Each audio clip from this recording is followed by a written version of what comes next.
So in this book you have read about people like Kanta, the Ansaris, Milani and Swapna. The thread that connects all of these lives is that they have been treated unequally. What do people do when they face such inequalities? History is full of examples of persons who have come together to fight against inequality and for issues of justice. Do you recall the story of Rosa Parks in chapter 1? Do you remember the photo essay on the women's movement in chapter 5? In this chapter you will learn about some of the ways in which people have struggled against inequality. So students, tell me, what is equality and what is inequality?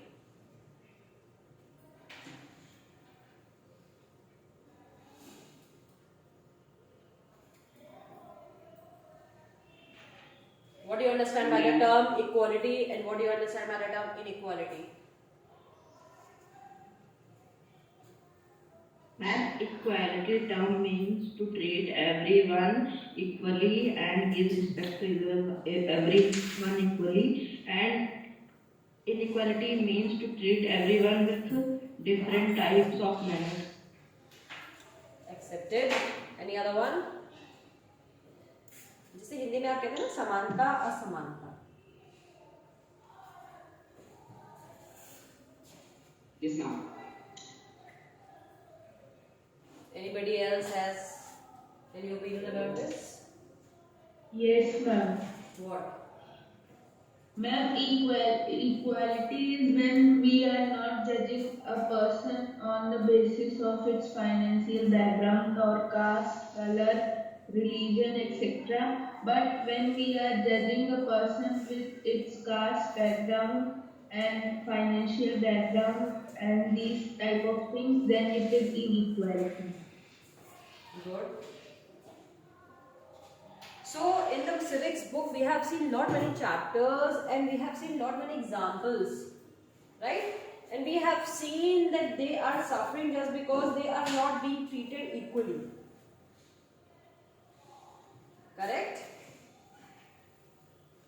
Yes, ma'am. Like if I will take the last chapter what we have discussed about Swapna's story.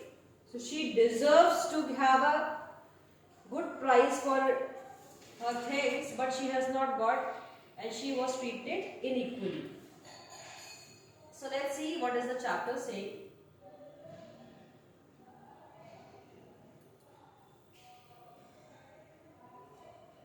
As we have already read in this book, the Indian Constitution recognizes all Indians as equal before the law and states that no person can be discriminated against because of their religion, sex, caste or whether they are rich or poor. All adults in India have the equal right to vote during elections and this power over the ballot box has been used by people to elect or replace their representatives. So we all know that Indian Constitution provides us Article number 14, that is right to equality, and Article 14 says that we all are equal before the law and before the Constitution and no person can be discriminated either they are coming from different religion, if they are following and practicing different religion, if they are coming from the different sex like male, female and others, the caste because we are living in a caste system and because of the financial backgrounds, whether we are having a lot of money or we are having no money. So this all discrimination can be done with anybody. All the persons who are having the right age of 18, they have the access to cast their votes. And this statement like power over the ballot box, what does that mean? That means if a person is 18 years or above, he or she can go and vote and can choose the people they want to see governing the country. Fine? Or if some of the government is not working appropriately, they can criticize the policy and if collectively they all will stand, the government will fall down. Now, but this feeling of equality that the ballot box provides because a vote of one person is as good as that of another does not extend to most people's life. As you have read, the increasing privatization of health services and the neglect of government hospitals have made it difficult for most poor people like Kanta, Hakim, Sheikh and Aman to get good quality health care. These people do not have the resources to afford expensive private health services. So now, discussing it with the practical approach,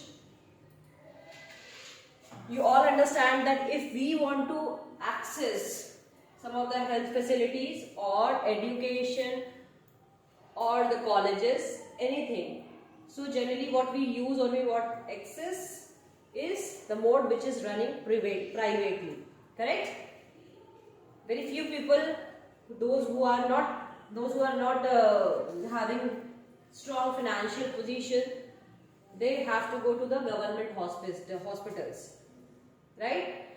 And just because all the students who want to make a career and want to earn money, they generally go and join private services because they pay you well. Even the government is paying very well, but students have this mindset that if I will set up in foreign countries, so I'll be fetching a lot of money from there. Fine. So this all has made the conditions of government hospitals, government services which have been provided are not in the appropriate condition. And because of that, who are basically suffering? So basically the people who are poor, because they are accessing those things in terms of medical, in terms of education, so they do not get the similar atmosphere just like the person who are in a private system. Got it? Yes, ma'am. Is Yes, it clear to ma'am. you? See, when we talk about government sector, we generally use the word public sector. Okay? So do not get confused if I take the name of public sector and private sector. So if I am taking public sector, that means I am talking about the government sector.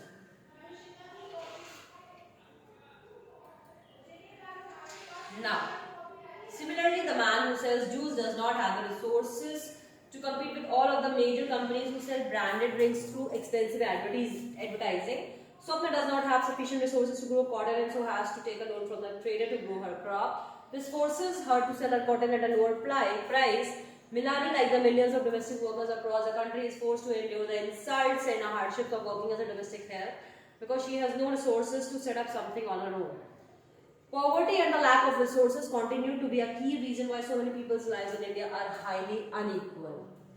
So the statement which has been highlighted in the bold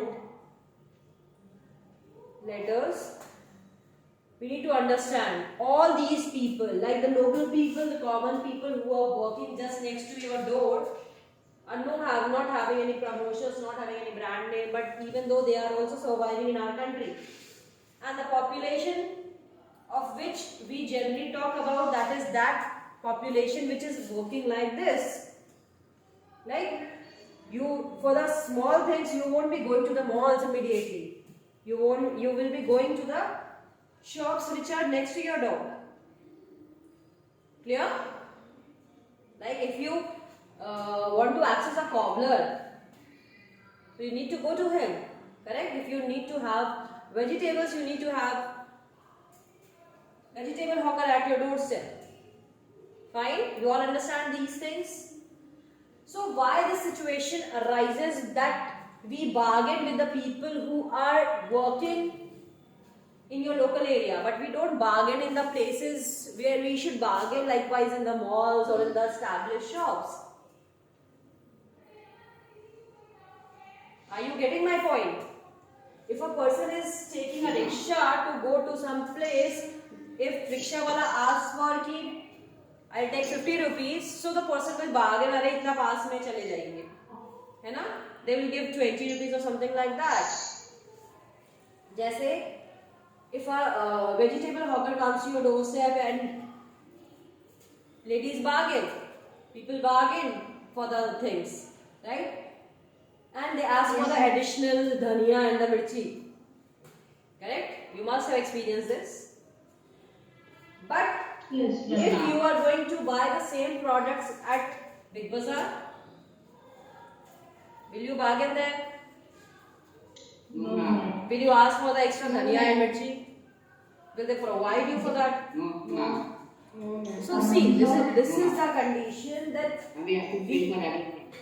yes, definitely, even for the packets and for the polythenes as well.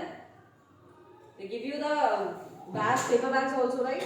For that also they ask for the money. And this local vendor which is providing you the goods and along with the packets also, they never ask for it. And even though you bargain a lot with them. So what will be the condition if we are doing such things? So the notion of poverty is never be gonna eradicated. Do you understand this? ये जो गरीबी है बच्चों, हम किसके साथ discuss करते हैं? Basically with the poor.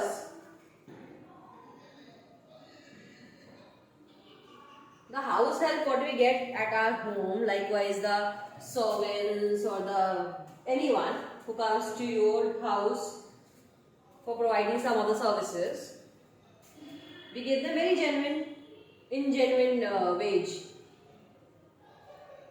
If we are paying 1,000 rupees for a month to them, so have you ever thought of that how they are going to survive?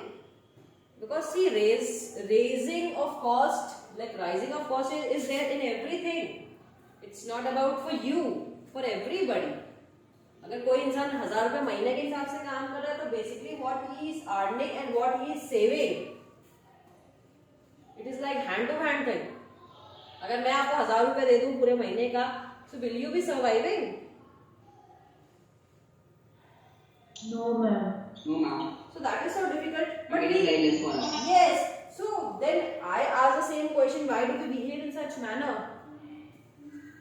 Why we never thought of that persons may be needy and they also want money. Basically, we all need money to survive ourselves, to survive our lives and to survive our family as well. Correct? Yes, ma'am.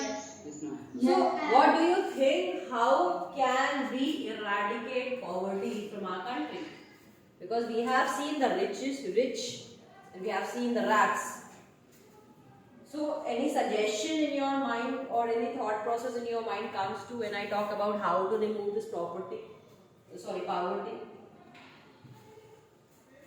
Anything what you would think? Anything in your mind? गरीबी मिटाने के लिए हमें क्या कदम उठाने चाहिए? Ma'am, to pass a law which allows to give the wages to all the people. What do you think, Vivek? What do you think, Vivek? Is it not there? No. What do you think? Is it not there? Wait a minute. Yes, Vivek. आपको क्या लगता है? Ankit, don't interrupt. Just a second. Have patience. Ma'am कोई ऐसा rule या law बना दे जिसके according जो भी कोई काम करेगा तो उसे वेज अच्छा सा मिलना चाहिए जिससे वो इजीली सरवाइव कर सके. बेटा, that's what I'm asking. तुमको क्या लगता है ऐसा नियम नहीं है?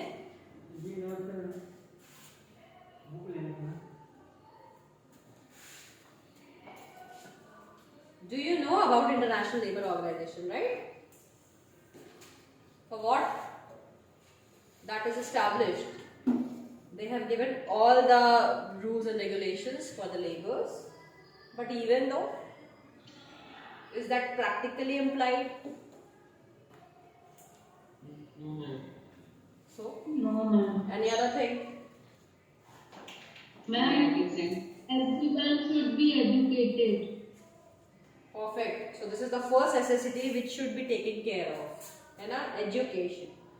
If everybody will be knowing the things, what is good for them, so then they can use their education. Yes. Number 2. Ma'am, by me like to raise the wages of the other maids or other.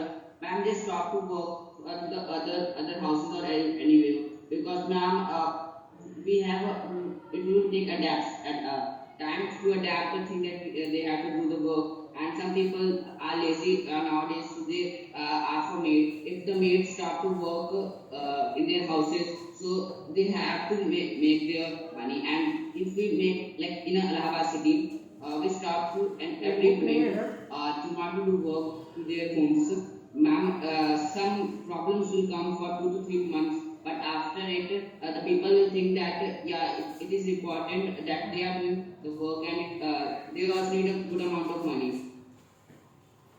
But And like this we can see. do The things what you are saying, that is not practically accepted. Why?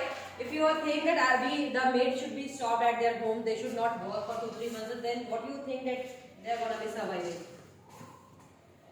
How will those people are gonna survive? That is fine for our houses, that we find. Like in the corona days, the maids were not coming, then people were surviving. We have seen these things, these kind of things, right? We have gone through with the situations. But what will happen to Yes. those people who are working for their survival, basically? See, what you are saying, Ankit, this is the rule of demand and supply. Like everybody, it's not about, Ankit, that people are lazy, that's why they have hired the workers. Understood? And at every house, the maids are coming, right? So that doesn't mean your mom or anybody else is lazy at your house. Understood? They are not lazy because of that, because people have responsibilities, because these days women are also working, or women is equipped with something, so they have kept for the assistance. And it's not about being laziness, it's all about generating employment as well. You do understand this thing. There are two different things. Okay, don't be prejudiced now. This is wrong. Okay, ma'am. Fine? So, this is the rule of demand and supply, that if something is not coming for your help, see, having an assistance is not a demand. You do understand. Correct? Likewise, so many of you must be studying by yourself only, and so many of you must be having tuitions or going to the coaching centers. Do you understand this thing? So if you are taking tuitions, that means you need the assistance. You know the concept, but you don't know how to apply it. So that is why, even though we are teaching you, but even though you go to the tuition centers, right, the tutors come to teach you, it's not about that you are lazy. But so many of you are not having any assistance, you are doing everything by your own. So this is the capacity everybody has, and that is a different capacity in each and everybody else. Same happens with the persons. Likewise, if you are hiring a tutor, that means you have generated an employment also. That person who is coming to your house, he is getting some of the money. बेरोजगारी जो है ना, ये जो unemployment है, तुम आज बहुत पढ़ रहे हो, but at the end of the career, if you are not getting any job, so this whole years of your life will be of no use. Understood? Yes, ma'am. So after, Yes, ma'am. when we talk about the concept of education, what Shruti has said, so other one can be unemployment, क्योंकि बेरोजगारी है. तीसरा सबसे important क्या है? Population. हमारे देश की जो जनसंख्या है ये बहुत ज्यादा है ना. तो if we are having any vacancy, if we are having any job, so on each and every employment we have a number of candidates. Understood? And when each and everybody is competing, definitely whosoever is bidding for the minimal, people will employ them. बात समझो, है ना. अगर आप कल को boss होंगे और आपके पास 4-5 लोग आए हैं कैंडिडेट्स की तरह, आपको नौकरी पे रखना है, तो आप उन्हीं को रखोगे. कोई एक आया, उसने बोला कि मैं 1 लाख रुपए लूंगा उस काम के लिए, और आपके पास 4 लोग ऐसे आए जिन्होंने बोला नहीं जी ये काम हम 15-15 हजार में कर देंगे, तो आप उस एक आदमी को रखने के बजाय उस 4 आदमी को रख लोगे. बात समझ में आ गया? Yes, ma'am. है ना. Yes, So ma'am. this is all interrelated. You cannot leave anything in between. Like poverty का जो नोशन है, गरीबी की जो हम बात करते हैं, गरीबी इसलिए है क्योंकि अनएम्प्लॉयमेंट है, बेरोजगारी है, गरीबी इसलिए है क्योंकि लोगों में शिक्षा नहीं है, गरीबी इसलिए है क्योंकि जनसंख्या बहुत ज्यादा है, ma'am corruption also. Basically corruption है। ऐसा नहीं कि गवर्नमेंट पॉलिसी नहीं बनाती है ना, गवर्नमेंट पॉलिसी बनाती है, सरकार पैसे भेजती है ऊपर से, जब फंड्स आते हैं, जब बजट प्लान होता है, तो there is good amount of money for everybody, but because of the corruption it does not reach to the people for whom that was intended. Got it?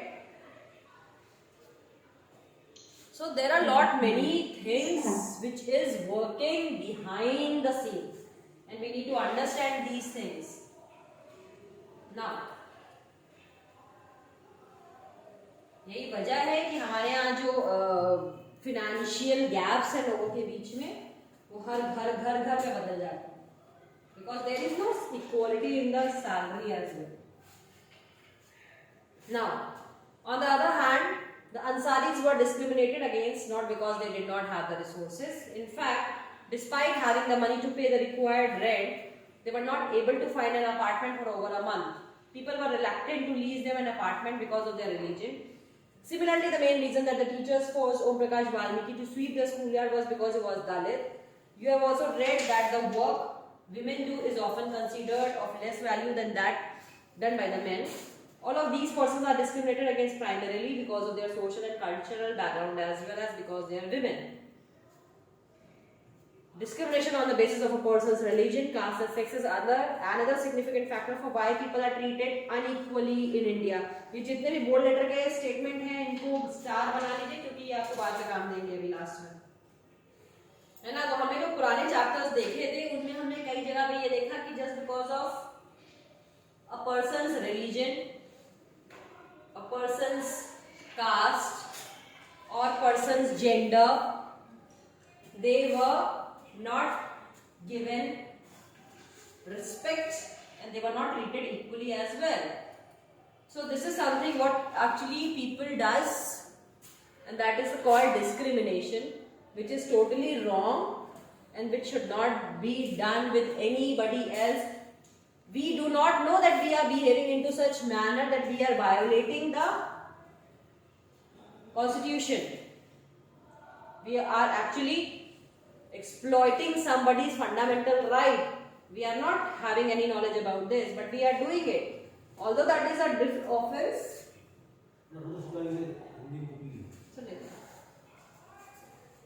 We are doing it intentionally or not intentionally. But still, this is being practiced in our country, and this also makes them feel who are being ill-treated that we are not equal.